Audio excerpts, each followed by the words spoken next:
नमस्कार मित्रों, आज हम बात करेंगे भारतीय रेल। मेरा जहाँ निवास है उसके बगल से ही एक रेलवे लाइन गुजरती है और गाए बगाए सीटी बजाकर मुझे बुलाती है। रेल गुजरती है, रेल गुजरने की जो ध्वनि आप तक पहुँचती है उनके पहियों की एक रिदम में होती है और वो रिदम आपके दिल को धड़का देता है। रेल यात्रा हमेशा सुखद नहीं होती है, लेकिन कुछ रेल यात्राओं की स्मृति आज भी मेरे मन में कायम है। ये बहुत ही अच्छी और यादगार यात्राएं रही है। आजकल तो रेल में भीड़ भाड़ इतनी हो रही है कि जनरल डब्बे में तो धक्का पलट करके ही घुसना पड़ता है और 60 सीटर जो एक कोपा होता है 60-70, उसमें 200-300 लोग घुसे रहते हैं। ये कहानी बिल्कुल सच है। मैं बात कर रहा हूँ लगभग 80 के दशक से लेकर के 2000 के बीच में, 20 साल के बीच में हम मित्रों ने कई लंबी लंबी यात्राएं ट्रेन से करी और स्लीपर कोच से ही करी, इकोनॉमी मॉडल रखते हुए हम लोग। आप सोचिए कि यहाँ से उज्जैन से लेकर 2000 किलोमीटर पड़ता है केरला का कोची। एक यहाँ से जयपुर से मरुसागर एक्सप्रेस निकलती है, उसके द्वारा हम 5-6 मित्रों ने स्लीपर कोच में वाया बॉम्बे कोंकण रूट होते हुए कोची की 3 रात और 3 दिन पूरे लगभग समय लगा और बहुत ही आनंददायक यात्रा करी। और यह यात्रा इसलिए यादगार है कि ये पूरी ट्रेन मरुसागर सुबह 6-7 बजे बॉम्बे पहुंच जाती है। मुंबई में मतलब पनवेल के स्टेशन से, और पनवेल से दिन के समय में पूरा कोंकण का रूट तय करती है। कोंकण रूट खूबसूरती देखने लायक है। कई स्टेशनों पर आपको ऐसा लगेगा कि बारिश में जाते हैं तो झरना चलते रहते हैं। एक यादगार टूर है। कोंकण के बारे में फिर रेल रूट के बारे में एक अलग से बात करेंगे। आज हम रेल यात्राओं की बात कर रहे हैं। तो रेल की सीटी मन को झड़का देती है, मानो वो कह रही है कि आओ चलो, आप मैं भारत की यात्रा कराती हूँ, आपको घने जंगलों में ले जाती हूँ, पहाड़ों की तरफ सैर कराती हूँ, या समुद्र तक कहाँ जाना चाहते हैं वहाँ ले चलती हूँ। तो रेल रोमांच पैदा करती है। रेल की यात्रा निश्चित रूप से, रेल की यात्रा करना भी चाहिए लोगों को। आजकल लोग हवाई यात्रा की तरफ मुड़ रहे हैं, लेकिन रेलवे की यात्रा का अलग ही आनंद है। मैं पुराने दिनों की बात करूँ तो झाबुआ ज़िले में हम रहा करते थे। हमारे पिताजी वहाँ सर्विस में थे, तो हमें 20 ऑफ देहरादून की यात्रा की स्मृतियाँ पहुँच जाती है। तब दिल्ली मुंबई के बीच ट्रेनें भी कम चला करती थी। 70 के दशक की बात है ये, 60-70 में। तो 1-2-4 ट्रेनिंग हुआ करती थी। तो दिन के समय में देहरादून एक्सप्रेस निकलती थी झाबुआ के बेगनगर या फिर दाहोद स्टेशन पर। 3 भाई बहन, पिताजी, सामान और माँ सब मिल के जद्दोजहद करके जैसे तैसे 2 मिनट का स्टॉपेज हुआ करता था वहाँ पर। पिताजी बच्चों को खिड़कियों से खुदा देते थे। तब रेलवे की खिड़कियों में तब सरिये नहीं लगे रहते। आजकल तो उन्होंने बंद कर दिए ताकि किससे कोई घुसने लगे। तो उधर से खुदा के और फिर पिताजी धीरे धीरे करके अंदर आते थे। हमें डरका लगा रहता था कि पीछे छूट ना जाऊँ स्टेशन पर, आगे क्या होगा। लेकिन उस ठसाठस भरी यात्रा के दौरान हालांकि कई कष्ट होते थे, लेकिन 2-4-6 स्टेशन गुजरने के बाद सीट मिल जाया करती। आजकल ये सीट मिलने की उम्मीद अपन नहीं कर सकते।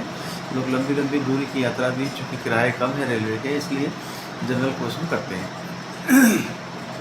खैर, तब की एक बात और मुझे याद आ रही है कि जब हम ट्रेन में बैठा करते थे और किसी स्टेशन पर उतरते थे तो देखते थे कि स्लीपर कोच में बड़े आराम से पैर फैलाकर लोग बैठे हैं, अखबार पढ़ रहे हैं, रेडियो पर गाना चल रहा है, ओ वेरी शर्मिंदी आओ ना।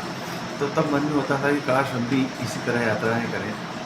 हालांकि ईश्वर ने अनुकंपा की और इस तरह की यात्रा हमने करी भी सही, पर आजकल तो 3rd AC स्लीपर में यात्रा करना भी कठिन हो गया है।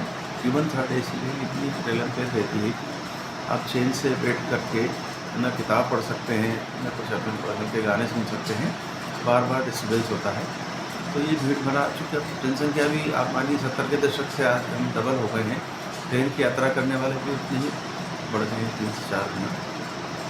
तो रेलवे की यात्रा निश्चित रूप से सुखद होती है और आजकल सरकार ने सुखद यात्रा करने के लिए कई लग्जरी ट्रेन भी चलाती है। अब आप देखिए वंदे भारत ट्रेन चली है, वंदे भारत में वो हर सुविधाएँ हैं जो एक हवाई जहाज़ में होती है। बाकायदा उसके अंदर आपको सर्विस प्रोवाइड की जाती है, अच्छा खाना मिलता है, नाश्ता मिलता है, साफ़ सुथरे बाथरूम होते हैं। तो वंदे भारत की यात्रा भी करना एक सुखद पहलू है रेल यात्रा का, वो भी करना चाहिए, हालांकि थोड़ी महंगी पड़ती है। रेलवे अपने यात्रियों को कितना सस्ते में सफ़र कराता है, इसकी आप कल्पना नहीं कर सकते। कई लोग करते हैं, कहते हैं कि बड़ा किराया बढ़ गए हैं कि वो, लेकिन आप देखिए दिल्ली से गुवाहाटी जाइए, उज्जैन से गुवाहाटी जाइए, स्लीपर की टिकट बुक कराएंगे तो आपको 1000 या 1100 रुपये में 2-2.5 हज़ार किलोमीटर की यात्रा करा देगा रेलवे, और उसमें 6 गुना 2.5 फुट की एक सीट आपके लिए हमेशा आपकी अपनी होगी। कितनी बड़ी बात है। 2.5 हज़ार किलोमीटर जाने में ही आपको पता नहीं कितने पैसे लग जाएंगे, हवाई बात तो छोड़ दीजिए, स्लीपर में मात्र 1100-1200 किराए में आप पहुँच सकते। तो रेलवे जो है वो भारत में लोगों को जोड़ती तो है ही, भारत के लोगों को, लेकिन लोगों के दिलों को भी जोड़ती है। आप पुरानी यात्राओं को याद करूँ मैं तो कई बार सफ़र में सह यात्रियों से इतनी मित्रता हो गई कि बाद में चिट्ठी रखने तक हुई उनके साथ। आप सोचिए वो सुखद दिन थे रेलवे के कि जब हम यात्राएं करते थे तो एक साथ जब हमारा खाना ले जाते थे, लोग दूसरे अपने डब्बे लेके आते थे, डब्बे लंच के टाइम खुलते थे, खुशबू उड़ती थी कंपार्टमेंट में खाने की, और बढ़िया बतियात करके यात्रा पूरी होती थी। अब चूँकि भीड़ भाड़ बहुत बढ़ गई है, इस कारण से इस तरह की सुखद यात्राएं नहीं हैं, लेकिन यात्राओं को सुखद बनाना आपके हाथ में, थोड़ा सा धन खर्च होगा। आप 3rd AC, 2nd AC या वंदे भारत शताब्दी ट्रेनों की यात्रा करेंगे फिर वही आनंद मिलेगा। रेल यात्राएँ वाकई में यादगार ही होती हैं। भारत में हम रेलवे का इतिहास यदि खोजने जाएँ तो पता लगेगा कि 10 मई 1853 को पहली ट्रेन मुंबई से ठाणे के बीच चली, अंग्रेजों ने चलाई थी। उसके बाद भारत भर में अंग्रेजों ने रेलवे डाकतार व्यवस्था का विस्तार किया, जिसके कारण से आज हम उत्तर से दक्षिण, पूर्व से पश्चिम के बीच जुड़े हुए हैं। ये तब की प्रक्रिया थी, चाहे कोई माने या न माने, लेकिन भारत के एकीकरण की यह शुरुआत मानी जा सकती है रेलवे और डाकतार से। शिक्षा पद्धति तो अपनी तरफ से लाई थे लॉर्ड मेकाले, अंग्रेजी भाषा वही दे गए हैं, जिससे संपर्क भाषा के रूप में पूरे हिंदुस्तान में आज प्रयोग किया जा रहा है। रेलवे के बारे में बात करें तो रेलवे जो है, जब आज़ादी में भारत और पाकिस्तान बटा तो काफ़ी कुछ रेलवे का भाग उधर चला गया, लेकिन फिर भी 50,000 किलोमीटर लंबाई की रेल जो है भारत को मिली थी, रेल लाइन, उसको भारत में आज़ादी के बाद डबल किया गया और आज लगभग 1 लाख किलोमीटर से अधिक की रेलवे लाइन हमारे पास उपलब्ध है। इतने सुविधाएँ घोषित हो रही है रेलवे की, लेकिन दूसरी बात, जिस तरह से जनसंख्या बढ़ रही है उस कारण से रेलवे यात्री उनकी संख्या भी बढ़ रही है। हमारे रेल मंत्री कई बार कह चुके हैं कि एक पूरा ऑस्ट्रेलिया रोज डेली, एक पूरा ऑस्ट्रेलिया की जनसंख्या के बराबर रोज़ लोग भारत में रेलवे में यात्रा करते हैं।